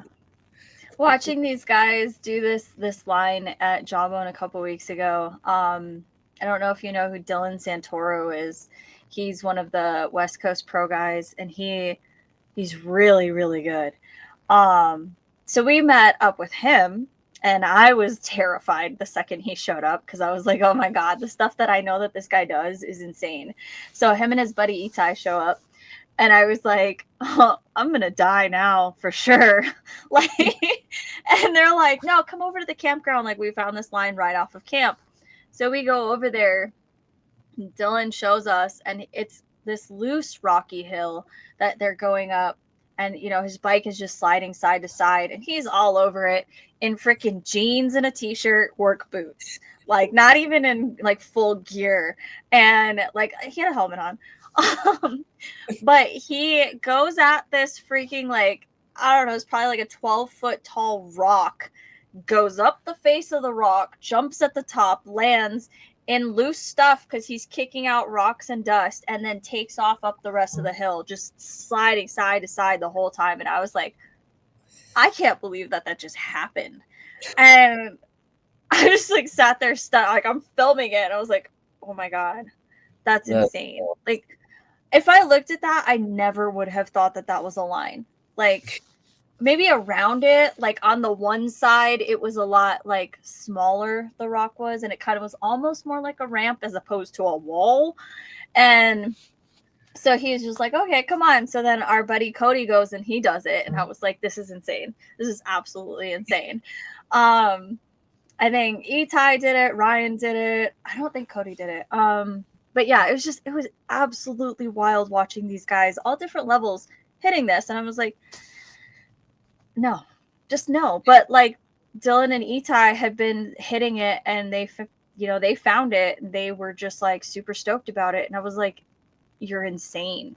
Cause like, no, just some of the stuff those guys do is just, it's so scary. Like the consequences if you don't make it are intense. But Yeah. ev- thankfully, every time I have been present, they have made it, or they bail really, really gracefully, and they're okay. And but it's, oh man, it's a totally different level. But it also messes with me because I'm such a new rider, and I see the stuff that these guys do, and most of who I ride with on a regular basis is A guys, really good A's, and I go out riding with other people who are closer to my skill level, and they're like, "You pick really hard lines." And I'm like, "Wait, what?" And they're like, "Yeah, like you pick the hardest lines that you could ever like. Why would you even do that?" I'm like, "I like rocks. Like I Oh, always go for the rocks. If it's like flat trail or the rocks, like I mean, I might even fall. I might struggle on it, but to me, like that's what it's supposed to be, you know?" yeah. It's like my one friend was like, "I'm not riding with you anymore because you're insane." I was like, "But I'm like a baby. Like, what are you talking about?" But then I saw the line that she took, and I was like, "Oh, that's really different." I didn't even consider that line because it didn't seem like anything. I was like, not that, and she's a good rider. Do not get me wrong. I'm not saying that. I'm just saying that she prefers to go fast, and I don't know what fast is. So Yeah. Yeah. It- yeah. I mean, I gotta think. Um, I'm blanking. just the levels. It's just the levels are like absolutely crazy. Just seeing things after, like you said, the pros influence what you see. So now you're probably looking at stuff through the lens of what you've seen those guys capable of. And now that's like what you're registering is what you have to get to that next level. Yeah, And because at where I it's, ride, there's mm-hmm, these. I mean, there's these massive hill climbs, and there'll be trees down in the middle of hill climbs, and there'll be rocks and all this stuff, and I'll see the lines that I know the pros would hit, and just yeah. how knowledgeable they are.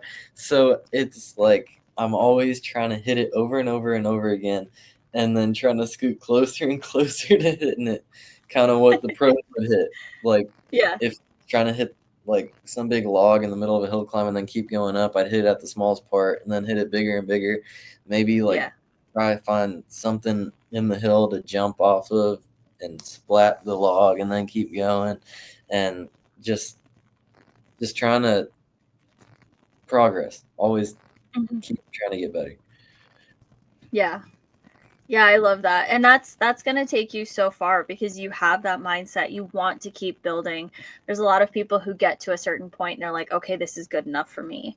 And it's fine. Everybody's different though. Like, but for me, I like to surround myself with people who want to keep growing, who, all of my friends are like that. Like, we all want to keep progressing. Like, and they're at way different levels than me, but they still want to keep progressing. And that's why we all ride together, is because yeah, we're on different levels, but we're bringing each other up. Because sometimes, I mean, not that I can really, like, I'm not going to coach an A guy, but sometimes they watch me do something and I have to do it different, and they've never seen anybody do it like that before. And so maybe it'll make them think about how to hit something different or how to move their body so it works better for them. And sometimes it just takes, I mean, being around the community is helpful for everybody. Yeah. So Yeah. it all goes back to community. Yeah, exactly. Like riding with different people, no matter what skill level, it like you can always learn from them. And Hmm. like even if you're critiquing something, you can listen to yourself and be like, "Am I doing what I'm telling him to do?" And Yeah. and then people will, they have their strengths. So like he could be like not as good a rider, but Hmm. be like a super good hill climber. So Hmm. I can watch him and all his form and what he's doing. Like look at bike Hmm. setup. Just you can always learn from everybody. Yeah. Yeah. Yeah, I think that's really, really cool. I I try and learn from everyone that I ride with, whether it's, people who are brand new, who I've ridden with in the past, or the pros that I've ridden with, which scares me still. I learn a lot. I learn a Yeah, lot from those guys, and the stuff, like I said, that my crew takes me on. I learn so much every single time, and I always call it like a learning experience. Right? It's not a failure. It's learning. It's trying to progress, and it's not failing. It's just like my attempts. Like I'm attempting something. yeah, So, and just because I don't make it doesn't mean that it's a bad attempt. It just means that I didn't figure it out yet. yeah. And maybe next time I will make it, and then I'll make it every time after that. Hmm. So, because that's kind of like how I think about things. Like I made this one hill close to here, and the first time I made it, I was like, okay, that might have been luck. So I have to go back and I have to do it again. Because the second time is like, you figure out whether or not it's real. Yeah, And the second time I went back, to be fair, it was in the rain. That wasn't the smartest idea because it's all rock. It's like a rocky climb. And so I could not get out of the canyon because like you have to go down in order to come back up. And I could not. I had to like push my bike through the dirt to get out because I couldn't climb the rock because it was so slick. Um but the next time I went back, I was like, okay, I've made it up this hill once. I can do this again. And every single time I've hit that hill since then, I've made it up, other than the one time in the rain, which I avoid it in the rain now. But that's kind of how I think about things. I don't think about, oh my God, am I going to be able to make it this time? I think about, okay, I made it last time. I've had this good experience. I'm going to make it again. It's not even a question anymore. So, yeah. It's always finding your edge, like finding the limit, yeah. then going over the limit, and like you know, like everybody's got a limit, and then once you find your limit, that's when you can critique what you're doing to scoot your limit a little better. So Yeah. it's like all the crashing and failing, it's all just part of it. I think that's why Yeah. hard enduro bikes get beat up ways, but like the guys like who are getting better the fastest always Hmm. have the most beat bikes. I feel like because they're always crashing, always finding their limits, and always trying to get better and better. And Yeah. it's that also makes it hard because it's not cheap. No. No, it's not. I need a plastics sponsor. Like so bad. I've bought like 6 sets of plastics in the last year. And then on top of that, thank God I have a graphic sponsor. He really likes me because I'm always having to buy new graphics. So Yeah, yeah, yeah. shout I out got to shut. go You ahead. can. Oh well, I just said shout out to him. So yeah. I Yeah, I got a little support from Troy Lee Defense, and I mean oh it's been a game sweet. changer. Like all their Yeah. gears so awesome. Like Yeah. it's just all awesome designs. It all matches my style. Like I've always worn black and white because Yeah. I mean all the bright colors. It's I don't know. I feel like they just get dirty. So just black Yeah. and white, just pull out and put it on, and and I mean it. Yeah, they're so cool. But that's really all I've got now. I've got Hmm. 100% a little bit, and then Hmm. backyard designs a little bit, but it's all I'm just privateer, kind of out of pocket, trying to do all this. Yeah. Yeah, that's crazy. I've been very fortunate to get sponsors somehow. Um but I just moved to Troy Lee Designs for my helmet and I absolutely love it. Oh my god. Yeah, I usually like you, I don't like to cuz I always had this like irrational fear of being stared at. Like I had a lot of people make fun of me when I was younger, so I didn't want people watching me. TKO solved that fear. Um, having everybody watch me was just like mortifying, but at the same time, I was like, this isn't so bad. Like I yeah, said, Ryder LeBron was watching me, and Tobin Miller, and I was like, oh my god, these pros are watching me. Like, oh, all right, well, whatever, I'm doing it. Um, and but yeah, I never wanted like bright colors, like, and you know, a lot of women wear like bright pink and bright purple and stuff like that, and it's great, but that's never been me. And so I found this helmet, and it is pink and purple and blue, Mhm. and but it's like it's matte, and it's like not super super shiny and bright and hello, I'm Mhm. here. And so I really like it, and I'm kind of keeping the bike muted colors, but my kit is a little bit brighter now, so not a lot because I'm not super flashy. I don't like bright colors, but it does make a difference in pictures. So Mhm. I will say that. I like, but I don't know. Yeah, I don't like being super flashy. I don't want to be like, "Hey, look at me." yeah, But then at the same time, it's just like I'm gonna wear what I'm comfortable in too. yeah. Like my dad's always been like kind of make a staple, kind of like you, like Graham's always kind of in black. Like Yeah. I always wear black gear, and then I wear that fanny pack so you can see my name and number, which I think is big Yeah. because, like, when the cameras are on me, they can actually know who I am. Which, I mean, Mhm. me and my dad have been talking about this. Like everybody with the backpacks, we don't know who they are, and Yeah. yeah. And then the Troy Lee stuff, it's all awesome. Like the flame helmet I wear, I think it's so cool. Yeah. Kind of like a staple thing because even at a Silver Kings, Max was announcing the Endurocross, and he was like Graham Kobak in the flame helmet, like he knew me from that. And Yeah. so I think my next helmet will be that Troy Lee one with the red and black flames on it. I think that'll be Ooh, sweet. that would be cool. I really like their stuff. Their stuff is really nice. It's I ordered some pants and they were too small, but I it was just like what was on sale, so I have to like go back and like actually find what I should be wearing. But I'm really excited to try their stuff. I've heard really good things about like the durability of the line, so I'm so good. excited for it. Yeah, Yeah. it's so good. I've had like got the sponsor at the beginning of the year. I got 3 Mhm. kits and like 4 or 5 pairs of gloves because before I'd run through gloves like crazy. I Mhm. have not worn out a single pair of gloves. I've had the same pairs of gloves Really? the entire season. Yeah. They Oh, okay. they completely last, and they're even like the thin part where Mhm. they're super breathable. Like you'll wave your hands around and it feels like they're getting cooler. It's Yeah. it's crazy. Like all their stuff is so good. I just bought their gloves. I haven't used them yet. So I need to try it. I'm excited now. Cuz like that's my biggest thing. So first of all, I have tiny baby hands. So I wear a youth size large. So that already limits me on like what I can get. But then like I wear through gloves so fast cuz I'm constantly falling. Yeah. So and then I'm always in the rocks out here. So it's just like I bought a new pair of gloves like 2 months ago and they've already got holes in the fingers. And so I just got this pair of Troy Lee designs and I'm like super stoked for it. So we'll see if they hold up to King of the Motos. So well, their true test is this weekend.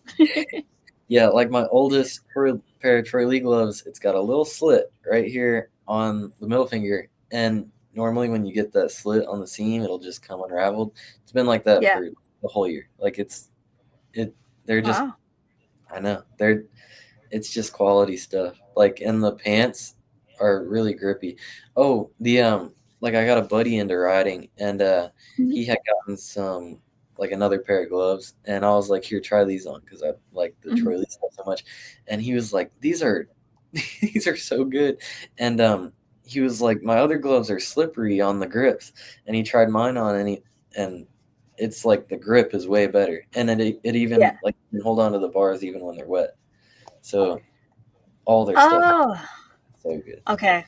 I definitely am really excited now because, like, hopefully it's not going to rain. It's been raining a lot here in the Southwest for out here. Um, it so it's really funny. It rained 6 inches in Phoenix this year, and that is the wettest fall on record ever in Phoenix. They've never had that much rain. But the average for an entire year in Phoenix is usually 6 inches of rain for the whole year. So getting that in like 2 months is a lot. We've had a lot of flooding out here. Um, Hopefully there will not be any rain this weekend, but if there is, I'm really excited to try it. And once I go back east, it'll be really cool because I could not hold my bars for anything at Battle of the Goats. And I just, I didn't think that there was anything I could do for that, but maybe, just maybe, it was the kind of gloves that I was using. Yeah, So, yeah. They yeah. I mean, it's awesome. I used to get mud on my grips, and then it'd be so slippery I couldn't even turn the throttle. Like, hmm it's that bad. was that was my whole bike for Battle of the Goats. Essentially, I took one fall and my bike was just covered in clay, and I was like, "This is cool. I'm Yeah, so happy about this." it's like 30 pounds But heavier. dude, I know. I was telling my buddy, I was like, yeah, I think I finished that race with 80 more pounds of mud on my bike because like at one point my tire was so caked there was like 2 inches of clay all the way around the treads, and it was a brand new tire when I started. I Yeah, was like, I slid all the way down that hill, come back out. It was yeah. so funny. On the East Coast, some of those, like the Ohio mud, is like known to be the worst mud ever. There was one Mhm. race that it rained before, and then it was starting to dry out, so it was all like clay. My front Mhm. tire had built up so much clay on it that it ripped my fork guards off. Really? Yeah, Oh my god. That's intense. yeah, Okay. All right. Prepare for the mud. Got it. yeah. Got it. Mud So over. like it's been raining a lot here, and like it's made our rocks really slippery. Like this weekend, I struggled a lot in a section that I've usually done really well in because it was just a little bit of moisture and it was just enough to make the rocks like the East Coast. So we called it. We were originally said that we were doing King of the Motos training, and then in the middle of it, we're like, "Nah, this is TKO training." Like two of us have done TKO, and so we're like, "This is 100% what it's like." Yeah, Like so, it was crazy. Um, but like we don't get a whole lot of mud. Like the ground doesn't understand how to hold the moisture, so it just like dries up super quickly. So it yeah, floods and then about 12 hours later it's dry again. It's like it doesn't make any sense. yeah. That sounds awesome. It'll rain here and stick around for a week and a half. Mhm. And then Yep. with the leaves falling, it's like just a Oh, I blanket don't want to. of Mhm. like trapped water. It's Yeah. yeah, hides all the roots, The rocks. It's all wet underneath. yeah. It's gnarly. I I fell a couple times in Minnesota. I was riding out there a couple weeks ago, and there all the leaves fell, and I forgot how to ride on leaves, and that they hide everything. So I was like hitting these roots, and like my rear end was sliding. And to be fair, this is a bike I have never ridden before. I don't know this clutch. It's not the same kind of clutch that's on my bike. It's just completely different. Everything was wrong. But I was just like, oh my God, I forgot how to ride in leaves. Like I used to do it all the time, and it's been a year now. I was like, I'm losing all these skills. So I've got to travel more. That's basically what it is. I just gotta make sure that I go everywhere all the time so I get exposed to everything still. I've only ridden in 16 states, so I've gotta up those numbers. Yeah, it's yeah, like riding in every. I mean, for me, having been so many places and riding in so many different terrains, it's hmm like I kind of know what to expect whenever something like surprises me. So Yeah, that's a huge plus to traveling so much and racing all these races and then riding in between. It's yeah, I mean, it's just awesome. So lucky to be able to do it. yeah. So I think what we need to do is we need to like start some sort of fundraiser for you to get you out to Hawaii for this year, because that would be a really cool race. And then you'd pretty much be in every terrain other than like Alaska, but we don't race in Alaska. So like that one you can do on your own. But we'll figure out how to get you to Hawaii because that one will That's be really cool to see you awesome. at. That'd be so fun. I'd love to go to Hawaii. We'll figure it out. We'll figure it out. We know between us we know enough people. We'll get it done. That'd be awesome. Awesome. Well, in those last couple minutes, do you have any other shout outs that you'd like to give? Um, I just want to shout out my family. I mean, without them, none of this would be possible. Like, my dad, he, I didn't have my license or permit, so he had to drive me to every cross country drive and everything, fix my bike. He'll be out on the farm working on my bike even when I'm not there by himself. Just like, I mean, I wouldn't be able to do it without all all my family. And then Troy Lee, that's awesome support. Their gear is awesome. And then, I mean, Matt at TBT wouldn't be able to do Moab without him. And then Mm-hmm. uh, Gator, I had some bike problems. Gator was always there to help me figure them out. And then Riley Bender, Cole, Johnny, all my buddies, just making it fun. And then Quinn, he puts on those camps that are always really good. Go out there and learn. I can always jump in. He always lets me jump in. And then, well, yeah, just everybody, everybody in the hard enduro community all coming together, help me out. It's awesome. Thanks, Yeah. Dad. Big family. Yeah, I love it. Yeah. Awesome. Well, thank you so much for this recap. It's really cool to see you last year. It was just a little over a year ago now, and to see where you've come, like you're rocking it. And like I said, I was just like so proud of you to see you out there, and I was like rooting for you every time you went by, and I'm just like, you guys, this is awesome. Like, I think I told everybody about you who was around me at Donner. Like, everyone in like a 20-foot radius heard me talking about you. So it's fun. But yeah, I'm super stoked to see what you do this year, and it's going to be a blast. And let me know if you come back out west, and we'll see you at some point. Yeah. Yeah, that'd be awesome. Yeah, I'll let you know. Okay, sounds Thank good. you. Well, we'll talk to you again soon. Yeah, thank you so much for having me on the podcast. That's Of awesome. course, anytime. All right.